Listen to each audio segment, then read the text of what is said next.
আসলে এটা অনেক সুন্দর। এটার একটা কালার আপু অলরেডি শেষ। অনেক সুন্দর একটা ড্রেস। আমি যেটা পরে আছি এটা একটু জাম টাইপের কালার, হ্যাঁ। আরেকটা এটার ব্ল্যাক কালার আছে, ব্ল্যাকটাও খুব সুন্দর।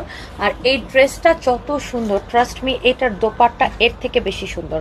দোপাট্টাটা আরও অনেক বেশি সুন্দর। দেখেন এইটার আগে যে কালারটা পরছিলাম ওটা একটু ওরকম গ্রিন টাইপের, সি গ্রিন টাইপের কালার ছিল, ওটা শেষ হয়ে গেছে। ব্ল্যাকটা কি সুন্দর দেখেন, ওয়াও। স্টোন অ্যান্ড মিররের ওয়ার্ক করা আছে, স্টোন অ্যান্ড মিররের ওয়ার্ক করা আছে। এত নাইস একটা ড্রেস, মাশাআল্লাহ। ফ্রন্ট পার্ট, এই হচ্ছে আপনার ব্যাক পার্ট। এটার প্রাইসটা গেস করতে পারেন যারা গেস করতেছেন, বেশি বেশি করে প্রাইসটা গেস করে ফেলেন। এটা হচ্ছে আপনার হাতার কাপড়, হ্যাঁ, এটা হচ্ছে আপনার হাতার কাপড়। হাতার মধ্যে এরকম করে গোটা পাতি লেস লাগানো আছে, হ্যাঁ, হাতার মধ্যে এরকম করে গোটা পাতি লেস লাগানো আছে। অনেক সুন্দর ড্রেসটা, হ্যাঁ। এইটার বডিতে অনেক কাপড় দেওয়া আছে, যত খুশি বডি দিয়ে বানাবেন। গলাটা দেখেন এরকম করে মিরর আর স্টোন ওয়ার্ক করা আছে, মিরর আর স্টোন ওয়ার্ক করা আছে, হ্যাঁ।